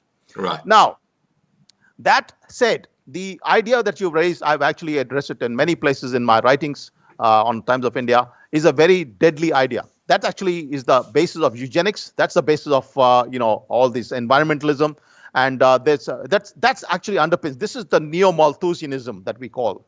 And there was the guy called Maurice Strong in the United Nations who was very much of the same view. And so these people, by the way, because they're very rich, very well connected, and there is a bit of Rothschild coming in there, I can tell you that. They have a similar view, some of them. These are the very influential people who somehow think that the population of the world is too much. But they do not know economics. That is the problem. They do not know humanities. Now, if you read Julian Simon, The Ultimate Resource, and in fact, I keep giving the example of Bill Gates as a perfect example of the human resource, because Bill Gates does not own land. When people say that land is a resource, I say no, land is not a resource.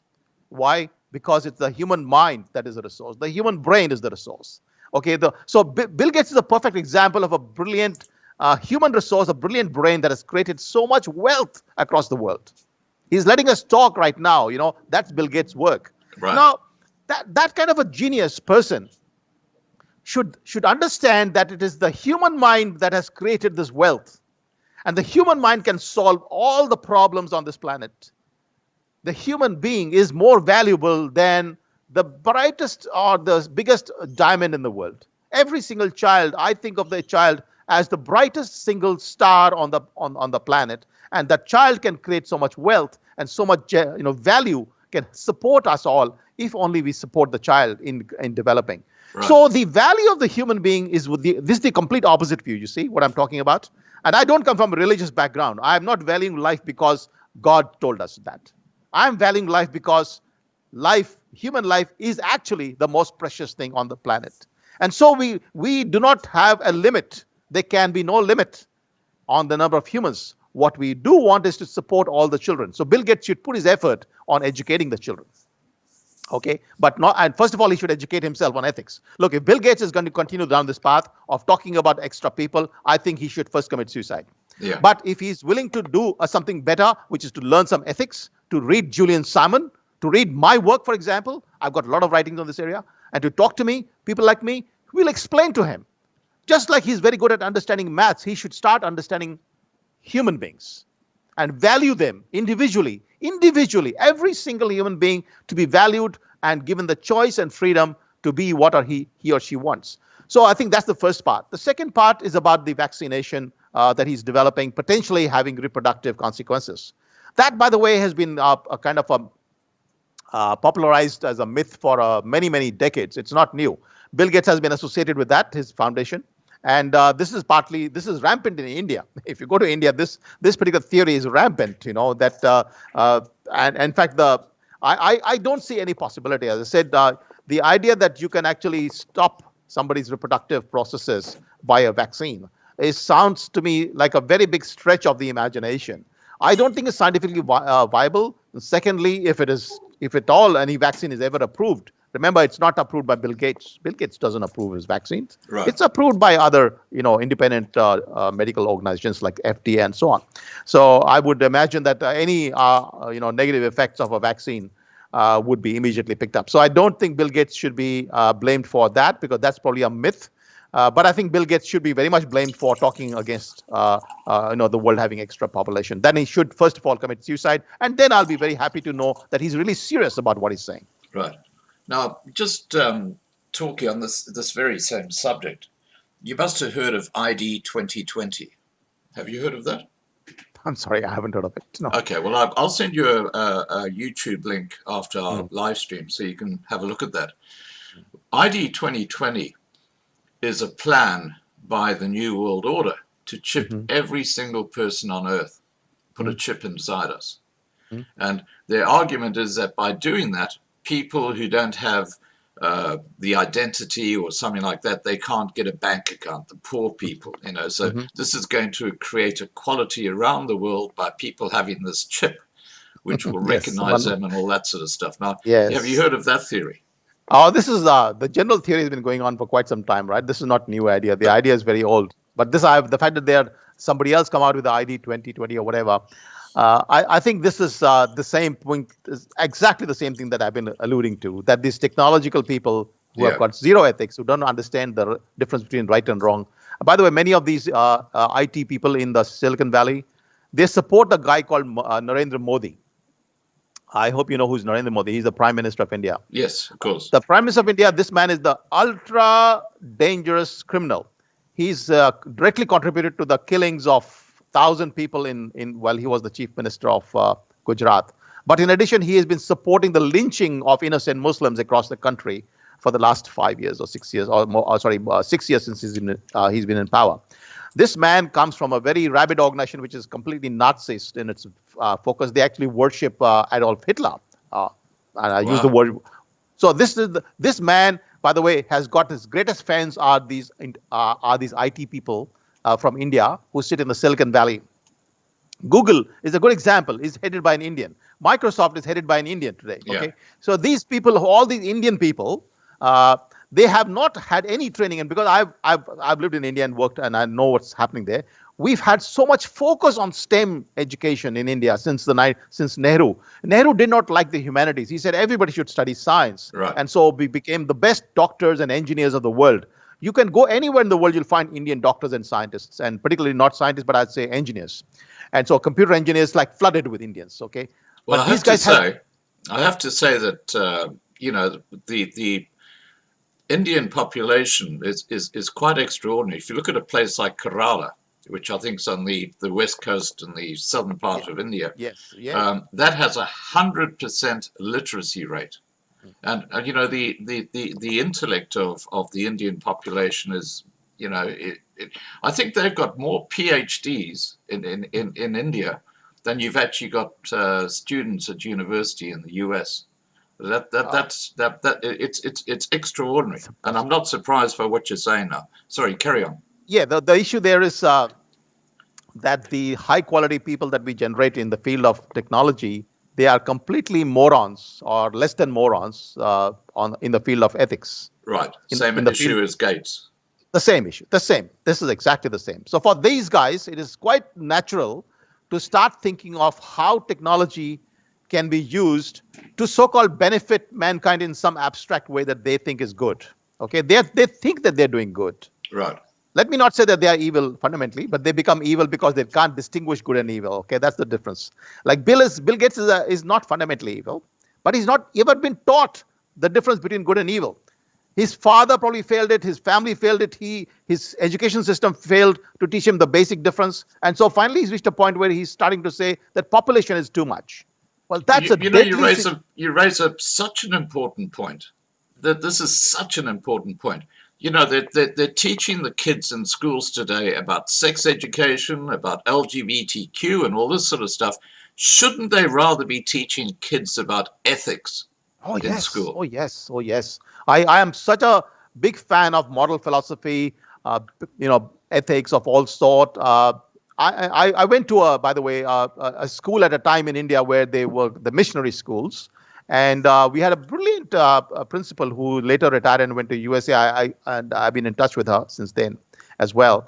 A lady who was the epitome of ethics. And, you know, we were not only taught the stories of Christianity and so on, but we were taught about the foundational ethics of a human being. Right. And I stayed there for about 3 years or 4 years in that school. And I think that education, you know, deliberate education in ethics, conscious education about the difference between good and bad, that is something which is no longer done in schools. I think there's a lot of, so-called brilliant educationists who came out with the idea that children will somehow learn all that at home. And they do in many cases. My father has been a great role model for me, but I don't know if everybody has the same father of that sort. I really don't know why Bill Gates is such an unethical person. I don't know why these people who are talking of chipping us are so unethical. I cannot understand. Well, were the parents that bad? I don't think in India that parents are that bad normally. But why are these characters thinking of this? Why do these people support Narendra Modi, for example, the biggest criminal in the world? He's one of the biggest. Okay, he's pretty much like Hitler in many ways, because the amount of damage is done to the country and to the social fabric of India. When these technologists have lost their ethics, I think the argument comes for people like, I don't know, like you, like others, who will come out and oppose them. Okay. Now, we must be very careful to not oppose them on grounds that are basically potentially not correct. Like, for example, I don't think that they are going to change the DNA. I don't think that he's going to change the reproductive system of our bodies. But I think at the ground that he's actually unethical, that the idea of chipping is unethical. These are the kind of things we need to talk about. We need to let the community understand. And we need to have the politicians talk about it. Because politicians in Australia have lost all ethics as well. They've lost their sense of good and bad. Okay, That's totally what happens. Agree. Yeah. Now, I've got a few questions here that have come from the side chat. I'll just give you those. Sue Vickerman says, regarding COVID-19, the UK stands at number 11, South Africa stands at number 12, and China, where it all started, is at 53. And then she says, why? Okay. First of all, I think when you talk of these stands at whatever table, are you talking about the cases or are you talking about the deaths per million? That's the first question. I think it's cases, number of cases. Well, so the first thing, if it's the cases, then we should simply ignore it completely. The cases are entirely meaningless. Okay, the only thing that matters is the deaths per million. And if you look at that table of deaths per million, you will realize that almost all of them have landed in the category of around 600 deaths per million, which is for the developed countries. And for a country like India, it's pretty much like about, I would say around 30 or 40, 50 per million or 60 per million.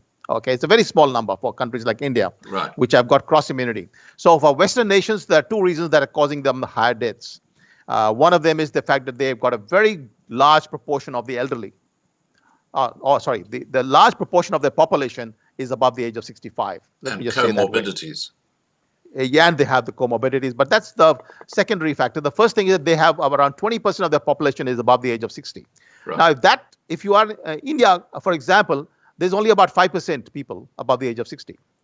Wow. Okay, and virtually 1% above the age of 80. So the population of India is very young in that sense because people die early anyway. So they're just going to die from other things.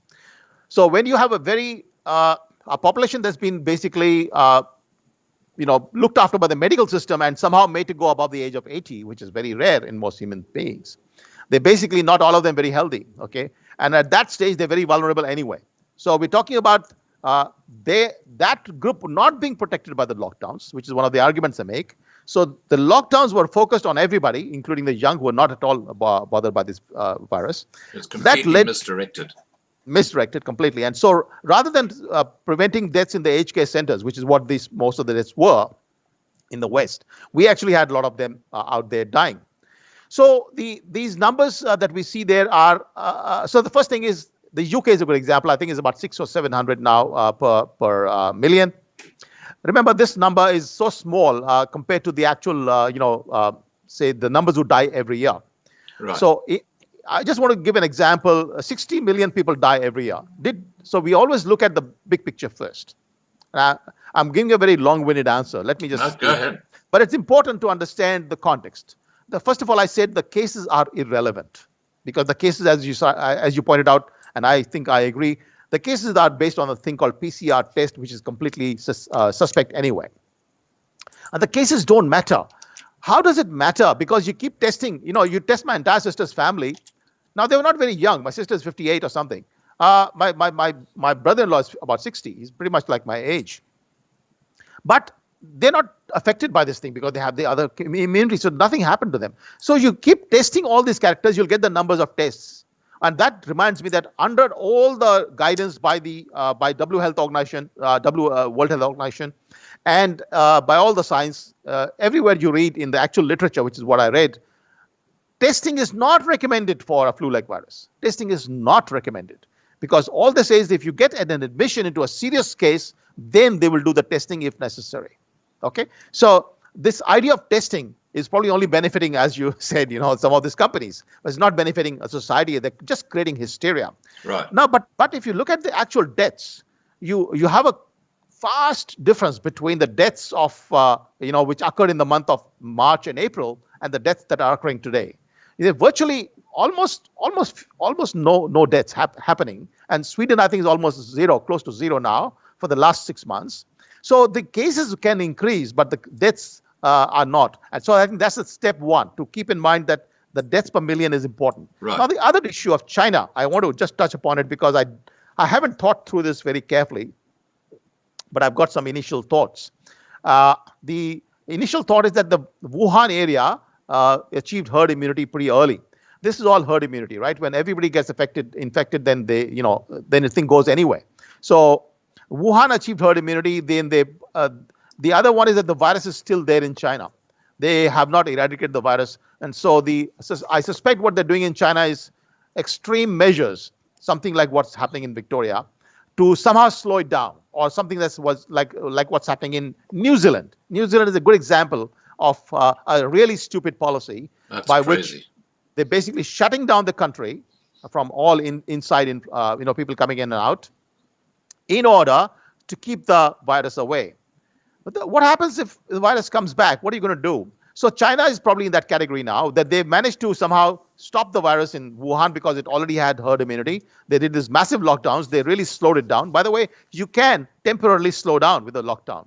Okay, there's nothing. I'm not saying that lockdowns are totally useless in that sense. If you want only one thing to do, that is to slow down the virus, you can. But then in the process, you actually do a lot of other harm, which they are also doing in places like Victoria. Right. Now, in a place like New Zealand, once you've completely locked in the country, that no one can come in and out, then you can revert to almost normalcy. So your economy starts coming back. So China is starting to recover economically, but China remains as vulnerable as anybody else. I do not see any reason to believe that China will escape the final number, which Johan Giseke, by the way, one of the brightest and smartest epidemiologists I've ever come across, the Swedish guy, who was the predecessor of Anders Tegnell. He basically said that at the end of 2 years, this is how the numbers pan out. At the end of 2 years, come back to me with all your numbers. There will be no noticeable difference between all countries. Okay, right. So I think China will come back finally. They will finally have to open the borders. Okay, now next question from Lucy Lockett, and this is related to that. She says, does Sanjeev know how many people die of flu every year worldwide, and how many people have died of COVID worldwide? Now, I believe the figure is somewhere between 650,000 and 270,000 people die from flu every year. Am I correct in that? Absolutely, spot on. And that's only an estimate. So when you look at COVID-19, where a lot of people have been actually put down as dying from COVID-19 when it's basically been a comorbidity, this is really no difference to the flu. And I have a question for you on this, Sanjeev. What happened to the flu this year? This is exactly the same question that I've been asking as well. This is related very strongly to your comments about the estimation of a flu. So flu is not generally, there's no testing done for flu. Once a person gets a respiratory problem, people assume he had a bit of a flu. Sometimes they may test, sometimes they don't. So these are estimates. And likewise, I think for COVID, it would have been pretty much the same thing, unless, before they did this mass testing issue.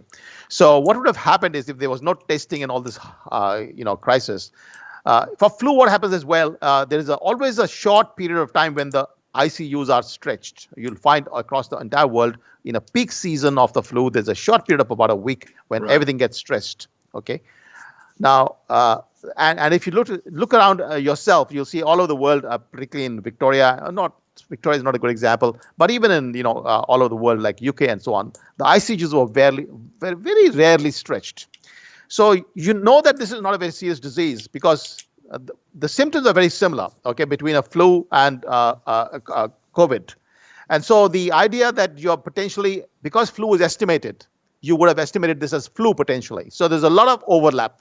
Statistically, I would argue, because also, as you rightly said, they are not just dying from COVID, which is only about 6 to 8% of the cases, but they're dying with COVID, which is about 90% of the cases. Right.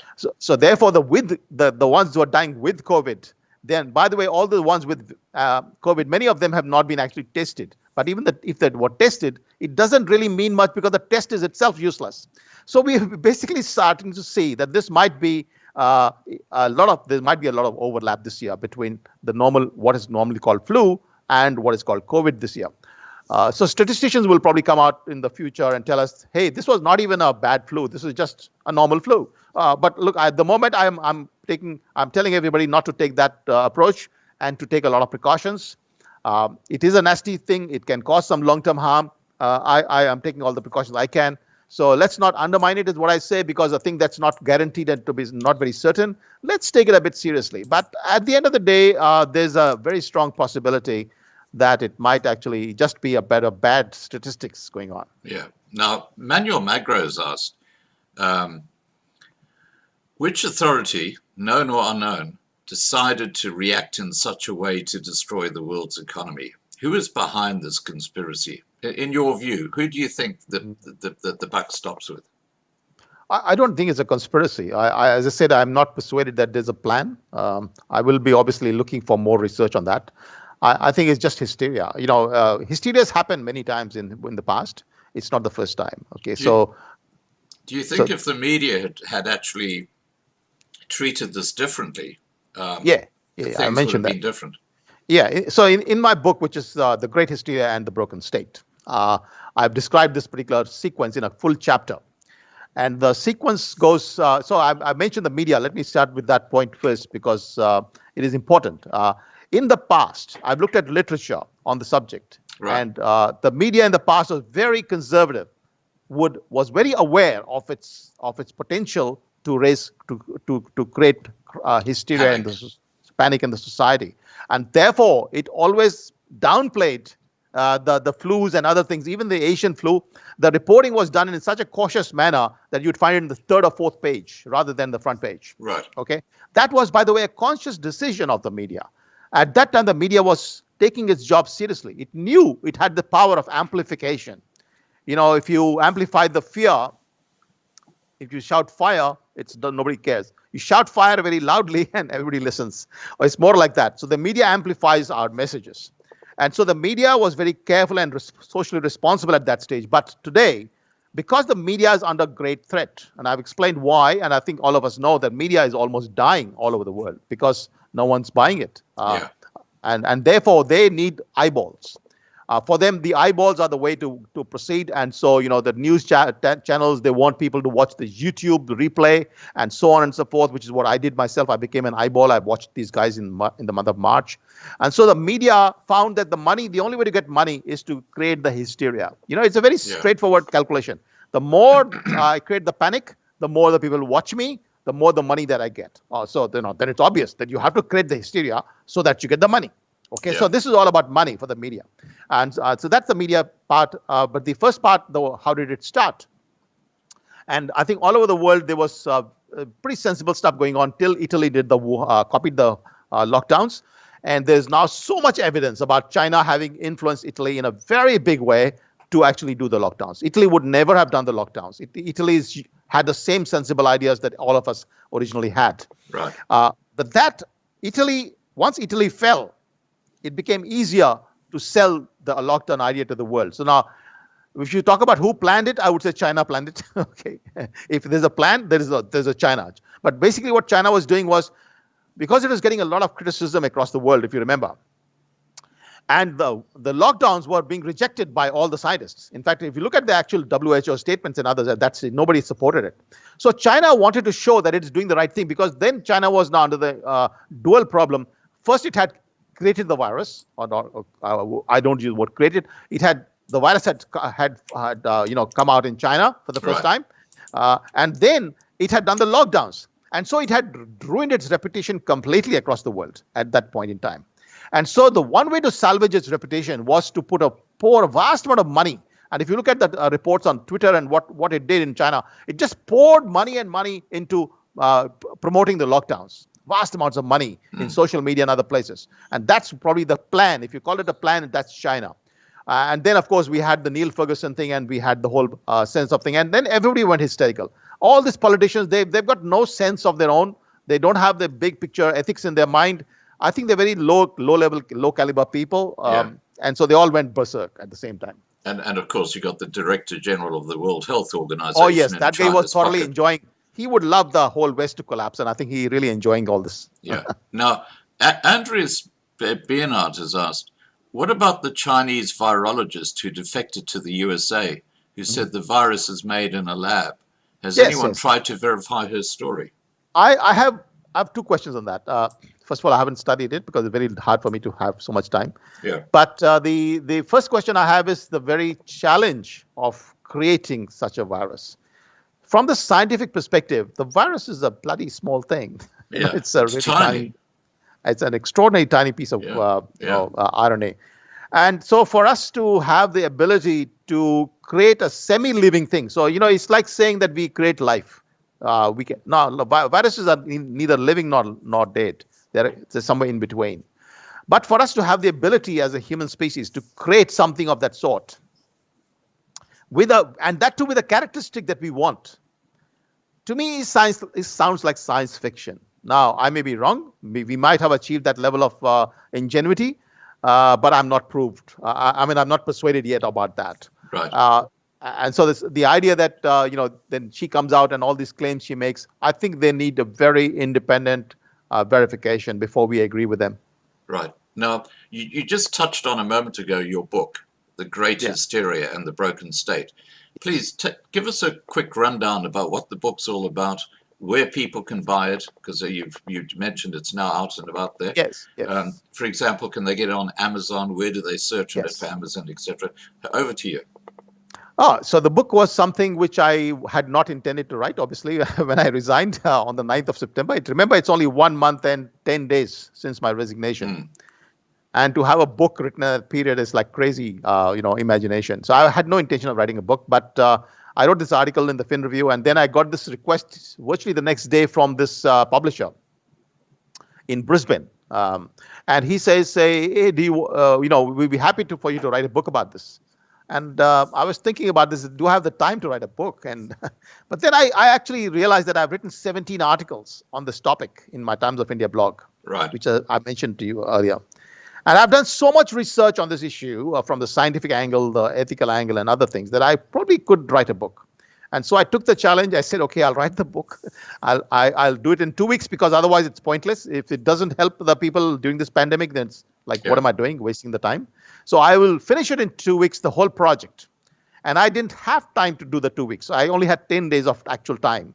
And I virtually did not sleep for 5 nights, I remember. Wow.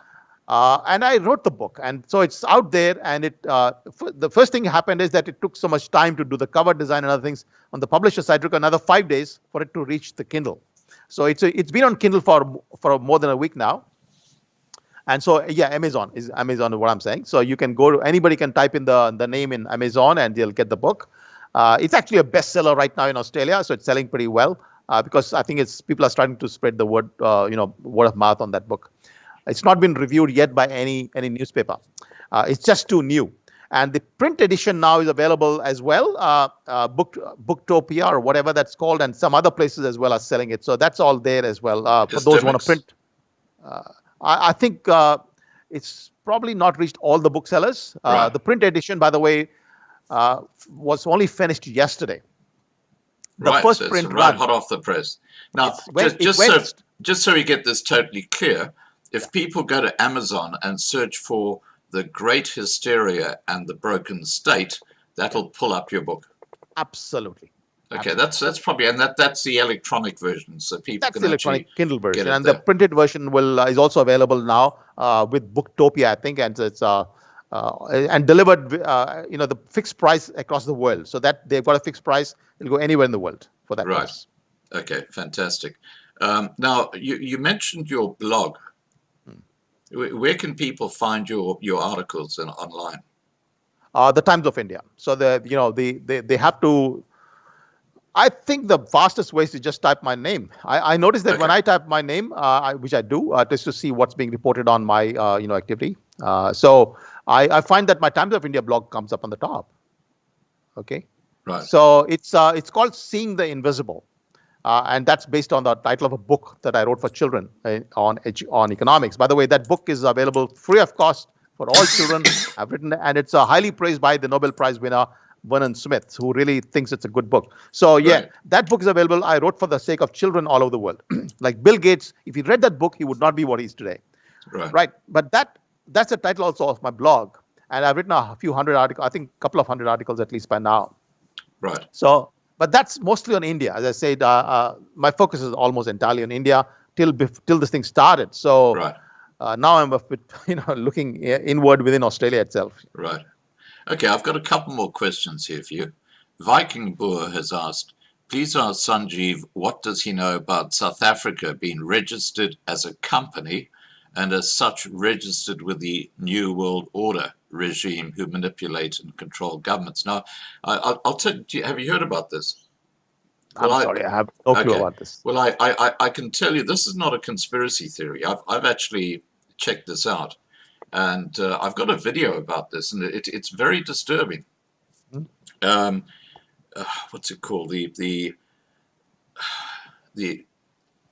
SEL, that institution in Wall Street, which is right at the top of the tree. They've got a website that you can go to, and in there they actually have all the different organizations that are registered companies, and one of them is South Africa.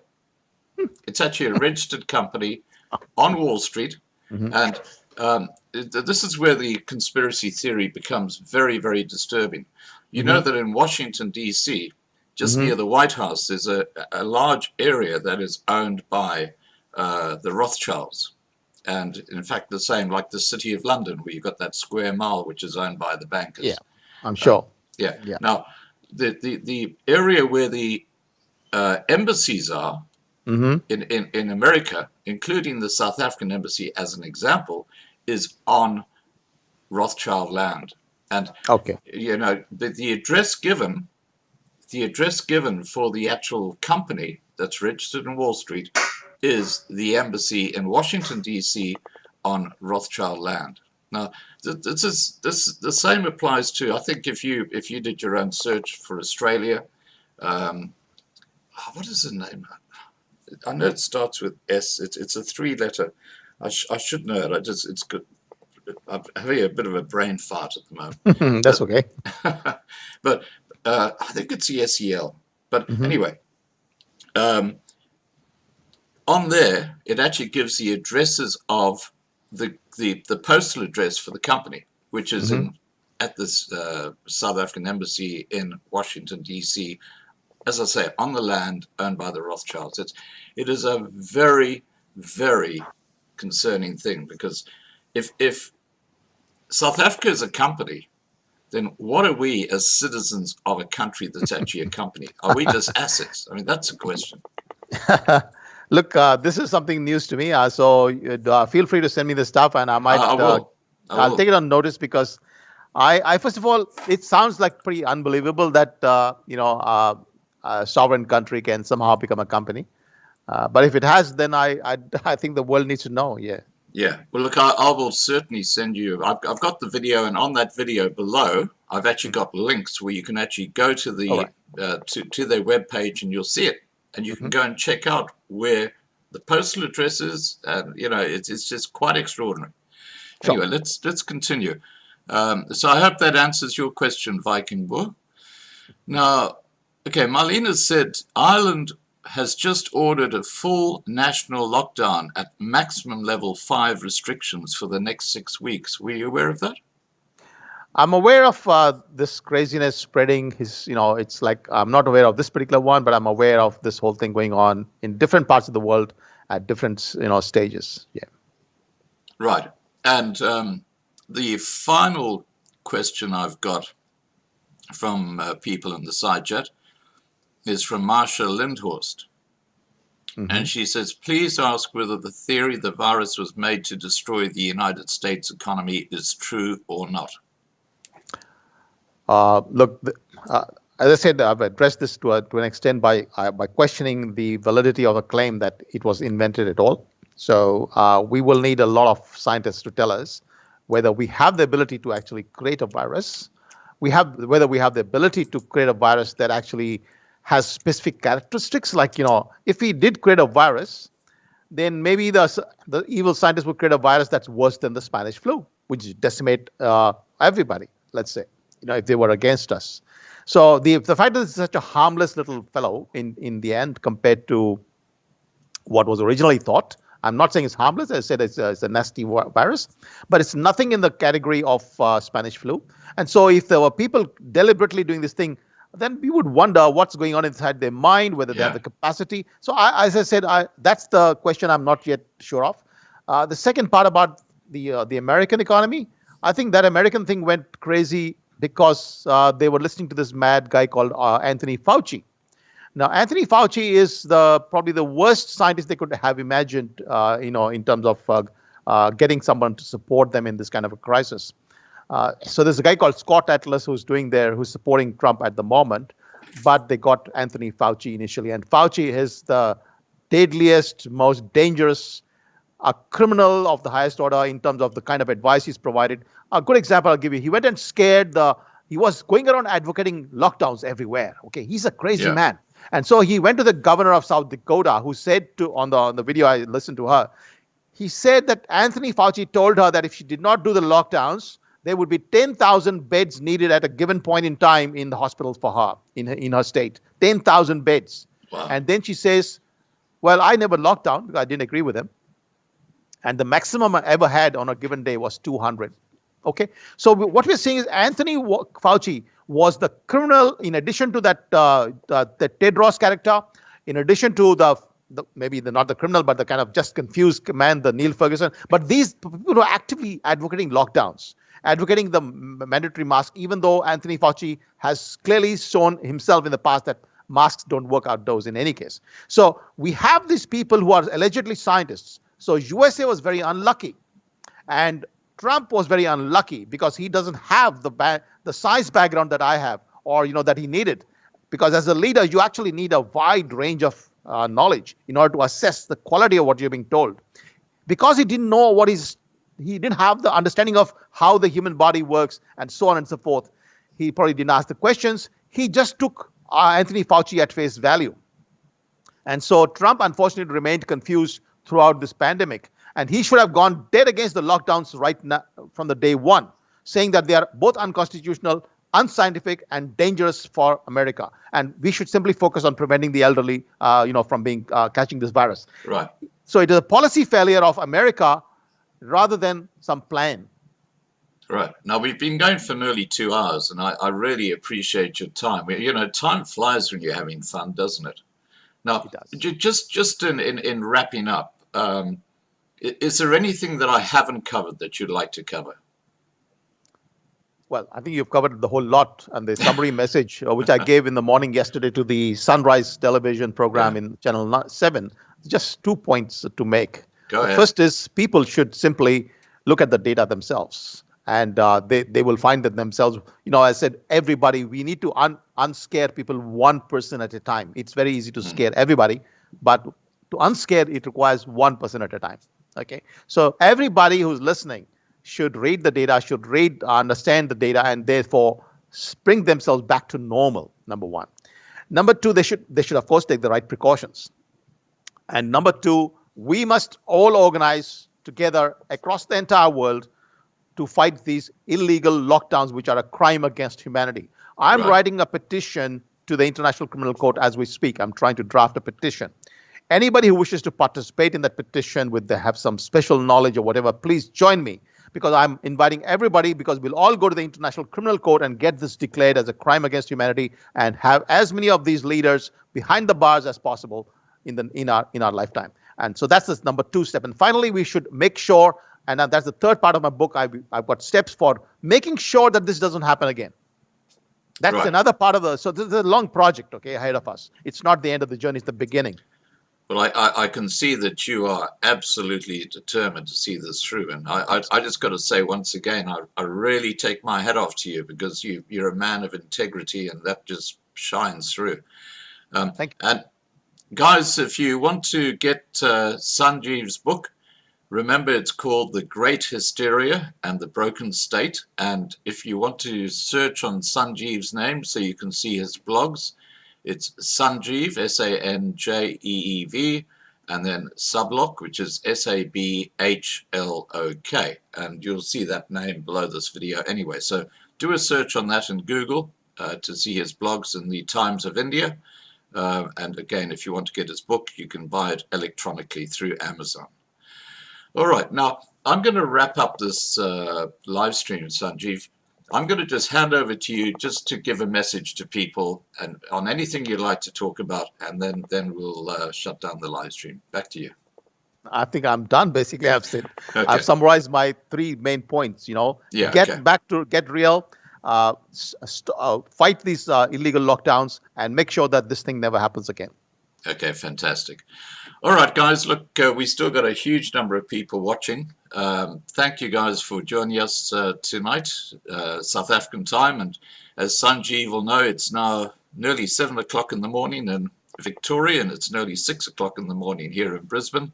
It's been an absolute pleasure talking to you, Sanjeev, and thank you so much for taking the time to share this with us. If there's something in the future that you'd like to let the world know about, please just contact myself or Marlena. I think you've got Marlena's contact details, and we'll get you back on. But thank you once again. Okay, in closing, guys, I just want to thank the moderators for keeping an eye on the side chat. You guys always do a fantastic job. And for those who've been watching, thank you for joining us, and please share this video widely. Sanjeev, I'm going to send you some links, including the link to this live stream. So if you want to share that on Facebook or with your friends, whatever, just feel free to do that. Okay. All right, guys, please take care. Have a great evening, and we'll catch up again tomorrow night. We've got another cracker of a live stream happening. And don't forget, Thursday night, we're going to have Hein Marks on the same live stream as General Isaac van Zyl. And of course, Hein Marks is from the ULA, and Isaac is from Boerelegion. And these guys weren't talking to each other until the last week approximately, and now they are, working together, which is absolutely fantastic, because Eendracht maakt macht. All right, I'm going to shut down now. Please take care. Take care, Sanjeev. Thank you. Yeah, we'll hope to catch up.